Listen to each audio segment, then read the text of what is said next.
Guten Morgen, es ist Zeit für ein kleines Update. Ich frühstücke nämlich gerade. Ich war gestern im Coop und es hat sich angefühlt, wie im Himmel zu sein. Weil ich konnte ein Brötchen kaufen. Brötchen gibt es ja eigentlich auch echt selten hier in England. Und ja, und jetzt frühstücke ich, weil es draußen nämlich regnet. Es soll ungefähr um 11, also in 1,5 Stunden aufhören zu regnen. Und dann ist die Chance nur noch 22–30%. Und dann werden wir losfahren, weil ich habe keine Lust, heute nochmal im Regen zu fahren. Deshalb werden wir das lieber abwarten. Ja, deshalb machen wir es hier uns jetzt ein bisschen gemütlich. Das kann man so glauben, aber wir haben jetzt 1:30. Und es ist jetzt der erste Moment, wo es aufgehört hat zu regnen. Deshalb habe ich jetzt das Zelt abgebaut. Ja, wir machen uns jetzt weiter Richtung Malik. Die Küste soll super schön sein. Ich bin nicht so sicher, wie viel wir davon heute sehen, weil es alles sehr, sehr bewölkt ist und man sieht die ganzen Berge leider nicht. Aber gucken wir einfach mal. Und es ist krass, sobald der Regen aufhört, kommen die Midges und es ist einfach nur übel.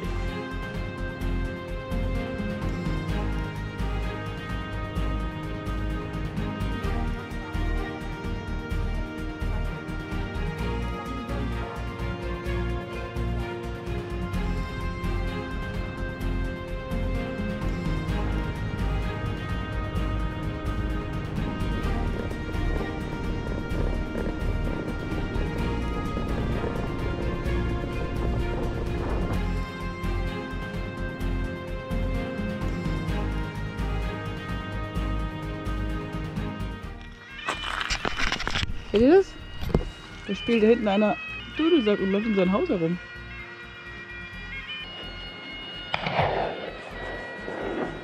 Da schießen Leute. Zuri ist schon ganz verschreckt. Und da ist ein Reh mitten bei den Schafen. Das ist ja hier eine sehr interessante Gegend. Dudelsack, Jäger, Rehe, Schafe.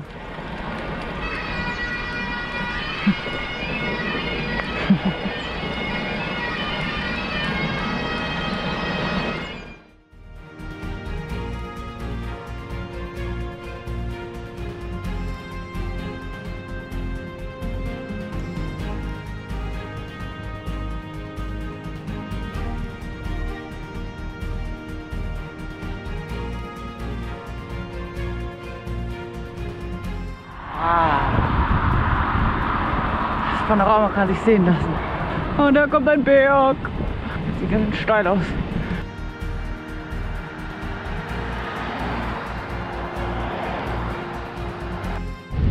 Das ist eine ganz schön bergige Straße. Das Problem ist auch, dass ich auch nicht mehr so viel Akku habe. Der eine ist halb voll und der eine ist fast leer. Ich habe gesehen, in Strontian soll es ein Spirituosengeschäft geben. Ich muss mal fragen, es sind 11 Kilometer, ob ich da laden kann, weil sonst gibt es gar nichts mehr bis Malik. Oder fast bis Malik, und das sind irgendwie 80 Kilometer. Das ist krass, das ist hier irgendwie totale Einsamkeit. Ich habe jetzt hier gerade am Straßenrand einen Wasserfall gefunden. Ja, und da habe ich mir jetzt ganz schnell die Haare gewaschen, weil ich habe die ja nicht mehr gewaschen seit Glasgow und sie waren schon echt richtig fettig. Und ja, was ich empfehlen kann, nehmt naturbelassenes Shampoo wie möglich. Es gibt Naturkosmetik, es gibt auch extra Outdoor-Shampoo. Und was ich genommen habe, ist jetzt Zuris Wasserschüssel, aber es eignet sich auch genauso gut im Kochtopf. Und dann so weit wie möglich vom Wasser weg und dann passt das schon. Ist ja mitten auf der Hauptstraße hier so ein Cattle Grid. Ist ja auch interessant, das heißt, hier muss es irgendwo frei lebende Kühe geben. So, ich glaube, jetzt geht's runter, jetzt kannst du wieder rein.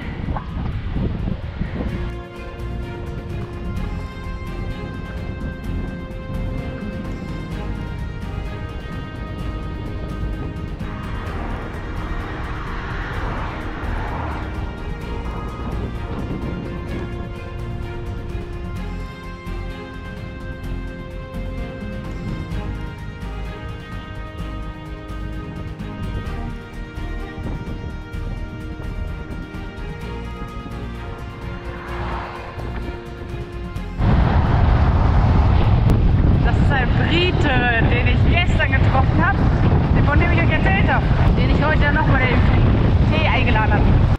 Und der Regen ist zurück, welch eine Überraschung. Ich habe noch keine Regenjacke an. Mal gucken, ob der gleich wieder auf ist oder ob ich wechseln muss.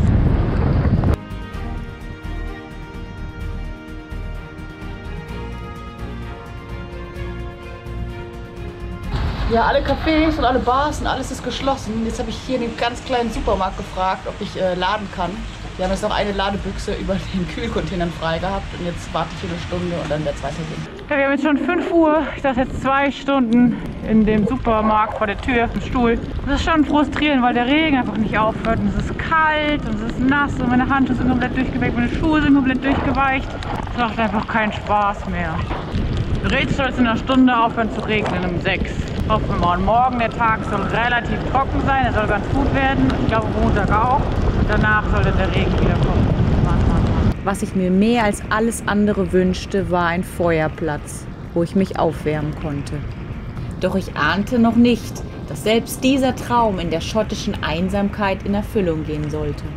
Es geht hier nur hoch und runter, hoch und runter. Es ist super anstrengend.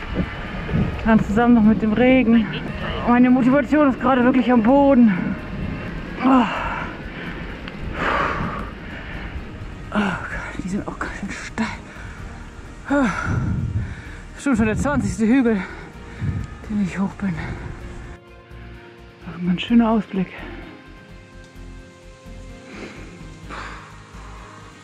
Jetzt kommt die nächste Steigung.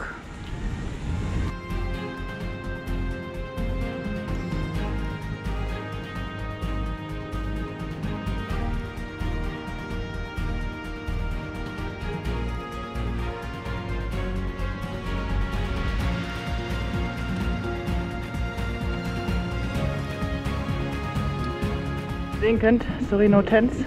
Das ist dieses Jahr unglaublich schwierig, fast sogar unmöglich. Ich habe noch keinen Campingplatz gesehen, wo man tatsächlich mit dem Zelt übernachten darf. Also das wird einem heute dieses Jahr schon extrem hart gemacht.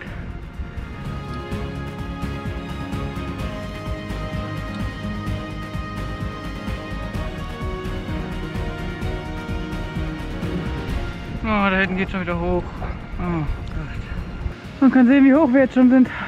Aber es kommt jetzt noch einmal runter und dann hoch. Das ist relativ hoch. Und dann geht das Gegurke weiter mit hoch und runter. Aber es kommt jetzt erstmal ein größerer Berg. Ich bin schon super platt von diesem ganzen Hoch und Runter. Ich kann Zuri auch nicht rauslassen, weil es ja ständig wieder runter geht. Most westerly point of the British mainland. Aha, scenic route. Okay, gucken wir uns das doch mal an. Da ist ein Picnic Table. Alles ziemlich zugewuchert. Sieht man nicht wirklich irgendwas. Na gut. Ich habe mich bei dem Schild geirrt, ich habe es jetzt mal nachgeguckt. Adna Murchan muss man nach links und dann kommt man zu dem westlichsten Teil des Hauptmainlands. Aber das machen wir nicht. Wir nehmen lieber den nächsten Berg in Angriff. Wir haben jetzt ein Restaurant gefunden, das ist komplett auch ausgebucht. Ich weiß gar nicht warum, weil heute ist Sonntag, es ist nicht mal dieses 50%. Ich habe sie jetzt überredet, dass sie mir zumindest Pommes frites machen. Ich draußen esse mit den ganzen Midges, sodass ich ein bisschen Akku laden kann. Und ja, und dann fahren wir noch mal so eine Stunde und dann suchen wir uns Platz zum Schlafen. Hallo! Hallo! War jetzt echt ein Glücksgriff. Ich habe jetzt ja hier einen Pub Pommes gegessen. Der Pub war eigentlich komplett voll und die hatten nur noch Plätze draußen. Und dann habe ich Lauren getroffen. Und die hat hier ein Haus, die ist 35 und die hat mich jetzt eingeladen, dass ich bei ihr schlafen kann. Deshalb fahren wir jetzt zu ihr. Ich bin auch echt froh, da kann ich erstmal alles wieder trocknen, alles laden lassen. Und die ist super nett. Kommt eigentlich aus Edinburgh, hat hier aber ein Haus von ihrer Familie.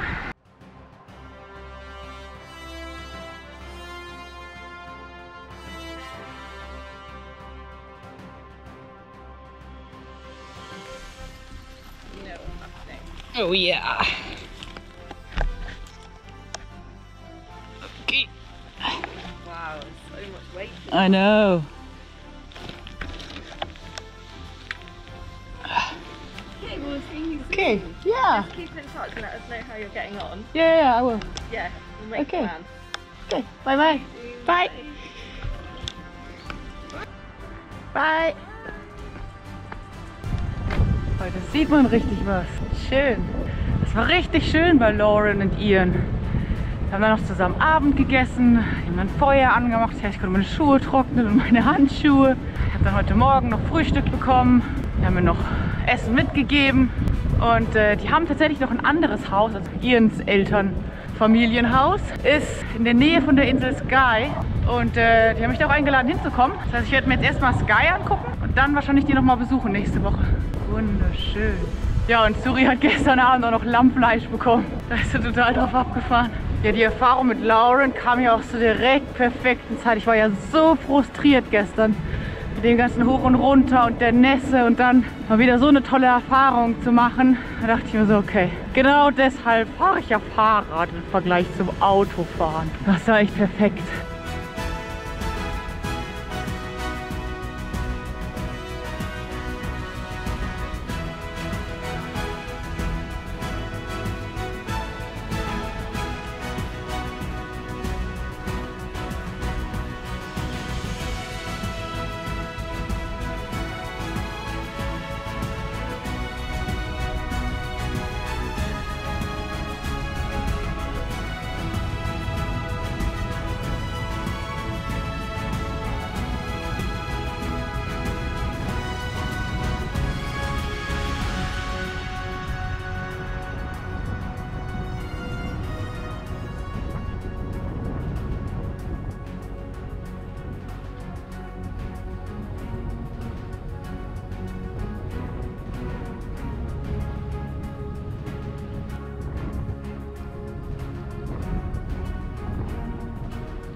Oh, 10%.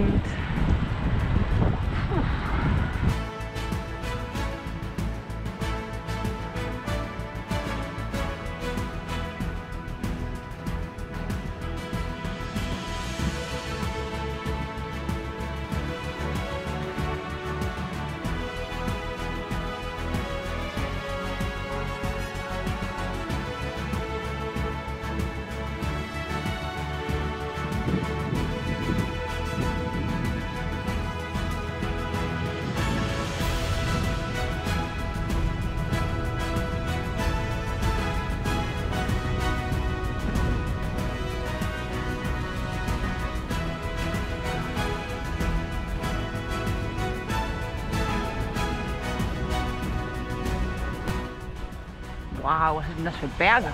Krass. Wunderschön.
Ich würde jetzt Zeit für einen kleinen Snack. Ich habe hier noch die Honigwaffeln, die Tam mir gegeben hat. Die sind jetzt genau das Richtige. Dann genießen wir mal die Aussicht.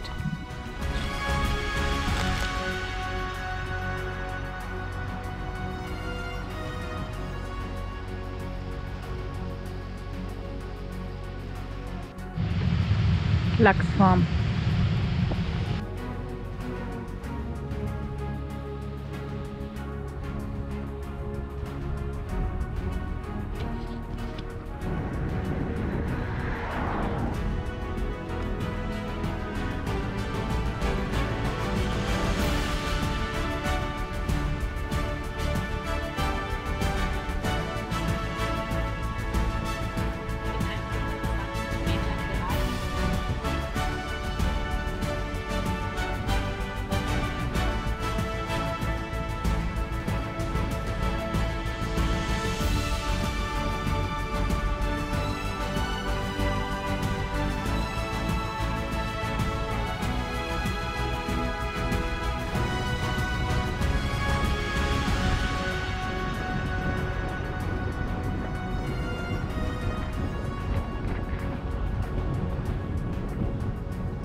da hinten ist Skye, da geht als nächstes hin.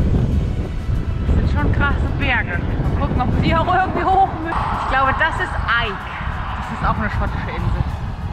Und gleich sind wir in Malik und das ist unser Tagesziel heute. In Malik könnt ihr auch in den berühmten Hogwarts Express von Harry Potter einsteigen, der 2-mal am Tag nach Fort Williams fährt. Das war gerade lustig. Da ist so ein Pärchen, die da. Und die haben gesagt, dass sie mich hier schon das 4. Mal gesehen haben. Das allererste Mal in England und jetzt noch ein paar Mal in Schottland. Das ist schon echt lustig. So, fahren wir jetzt hin. Wir sind jetzt in Malik und hier hat Helen einen Container für mich organisiert. Der gehört eigentlich einem Freund von ihr, wo er ab und zu schläft. Und da dürfen wir heute Abend schlafen. Und deshalb müssen wir jetzt zum Industrial Unit fahren. Einmal durch den ganzen Ort durchgefahren, haben uns den mal angeguckt. Ja, das ist jetzt ein bisschen blöd gelaufen, weil die nämlich vergessen haben, den Schlüssel da rein zu tun. Und jetzt komme ich nicht in den Container rein. Jetzt muss ich mir spontan doch irgendwas draußen suchen. Mal gucken. Hier gibt es auch ein Hostel, aber das ist ja immer schwierig. Aber mal gucken, vielleicht frage ich da auch mal nach.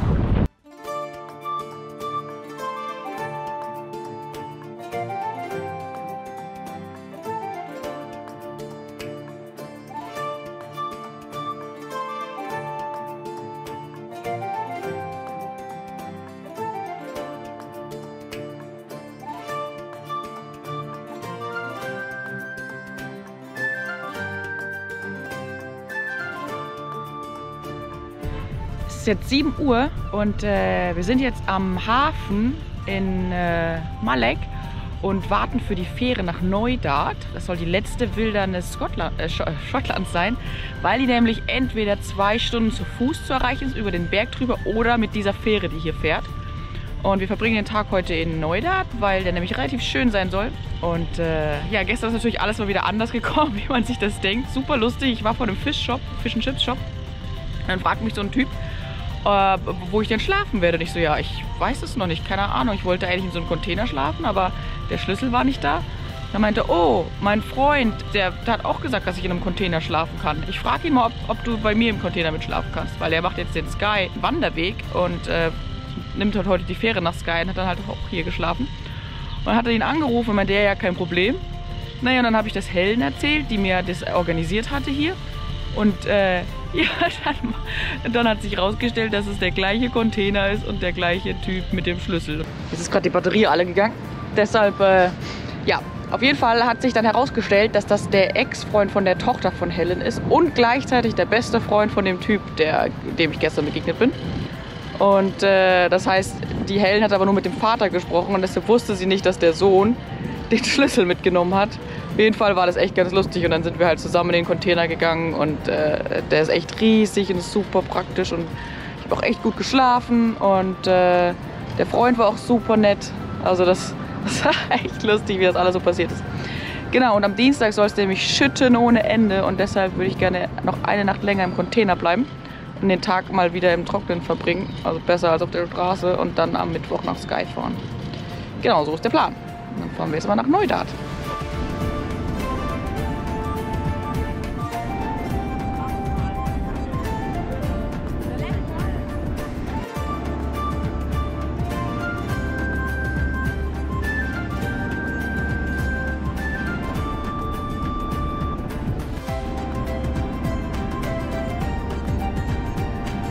Wir sind angekommen.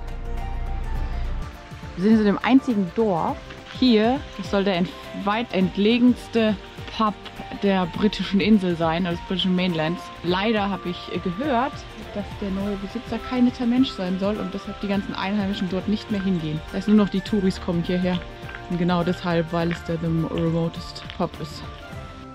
Neuesten Entwicklungen zufolge steht der Pub gerade zum Verkauf und die lokale Gemeinschaft möchte ihn übernehmen. Es ist auch alles geschlossen, aber das wusste ich wegen Corona. Es gibt hier ein Geschäft, ein Pub und es gibt eine 8 Meilen lange Straße, so halb um die Insel rum. Das ist ja keine Insel. Aber man kommt hier halt nicht hin, weil ein Berg dazwischen ist. So, das ist die einzige Möglichkeit. Wir werden jetzt einfach mal ein bisschen die Straße entlang laufen und uns das mal ein bisschen angucken. Wie bereits erwähnt, ist Neudath vom Straßennetz abgeschnitten, sodass der Zugang nur per Boot oder zu Fuß möglich ist. In dem Dorf Inverie leben dabei über die Hälfte der 120 Einwohner von Neudath.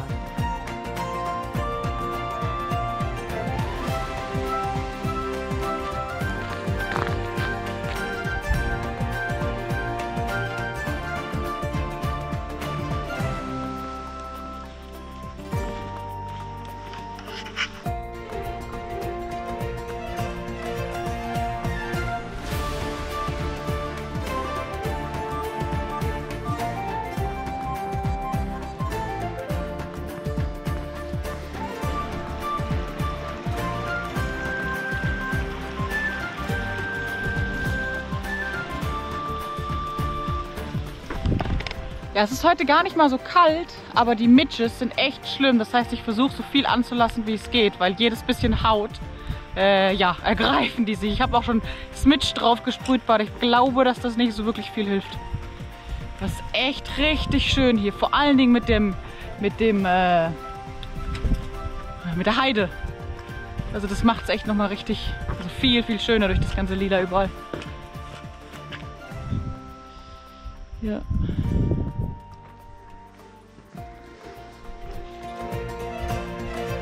Wirklich wunderschön.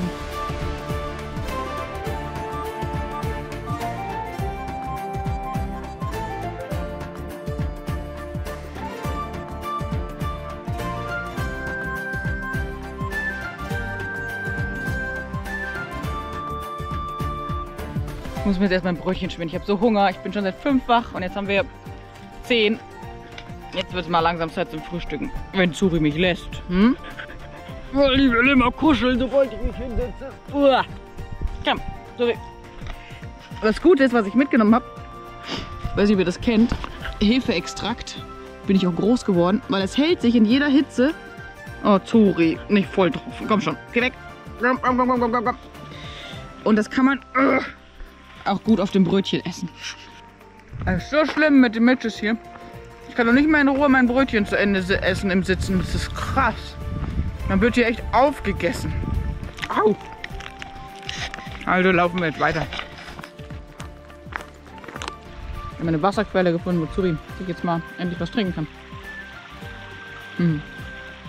Da hinten, ich weiß nicht, ob ihr das erkennt, das ist auf jeden Fall Malik. Da, wo die Fähre gerade hinfährt. Und ich glaube, dass das die Fähre nach Skye ist.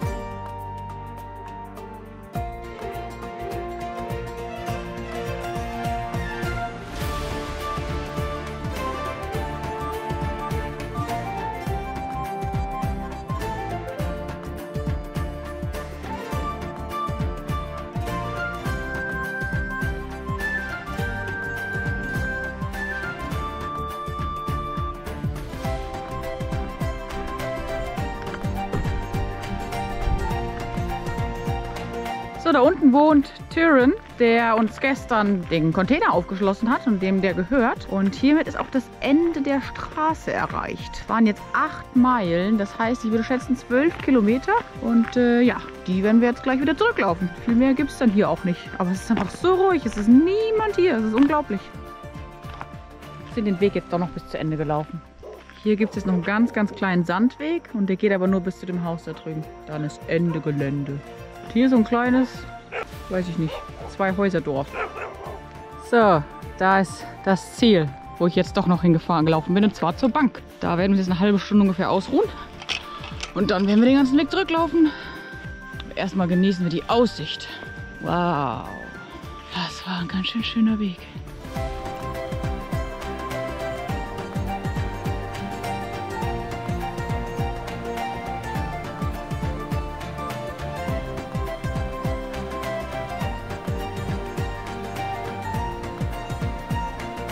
Haben wir so Oat-Kekse gekauft, in der Hoffnung, dass sie ein bisschen süß schmecken. und sich gut halten. Aber leider schmecken sie ein bisschen wie Knäckebrot. Aber auch nicht so richtig gut wie Knäckebrot. Eine kleine Enttäuschung. Was ich noch zeigen wollte.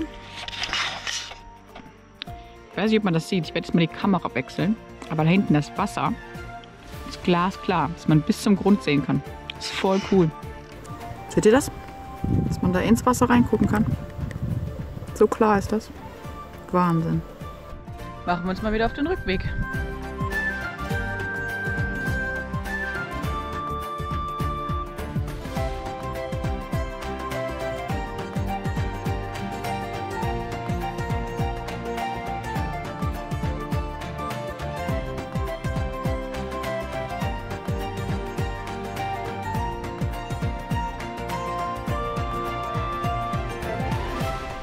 Das ist schon einfach traumhaft.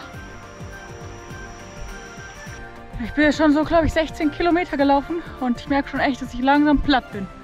Also meine Füße wollen mich nicht mehr so richtig tragen. Ich habe jetzt, glaube ich, noch 4 Kilometer ungefähr. Und, aber ich bin tatsächlich schon auch begeistert, dass ich das alles mit Radschuhen laufen kann. Dass es wirklich Schuhe gibt, die für beides geeignet sind, hätte ich auch nicht erwartet, aber es geht ohne Probleme. Und ja, die Sonne ist ein bisschen weggegangen, aber das macht auch nichts, weil die Natur ist immer noch wunderschön. Sorry, ist auch schon ganz schön langsam.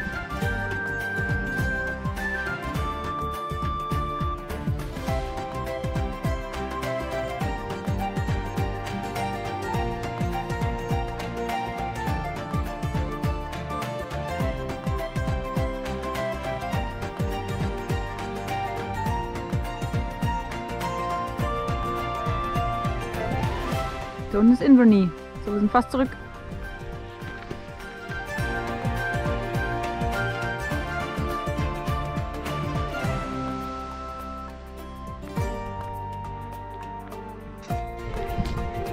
So ist mittlerweile schon Profi in den Kuhgittern laufen.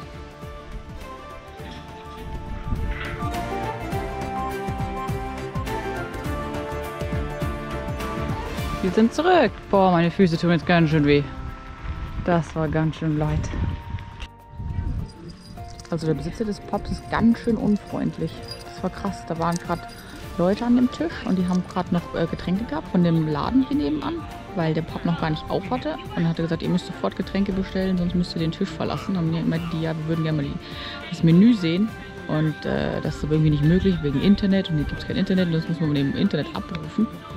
Und dann hat er gesagt, ja, dann müsst ihr jetzt vom Tisch gehen, dann müsst ihr jetzt vom Tisch gehen. Naja, und jetzt sind irgendwie von den 10 Leuten sind irgendwie 5 gegangen und 3 sind reingegangen und haben jetzt irgendwie ganz schnell was bestellt.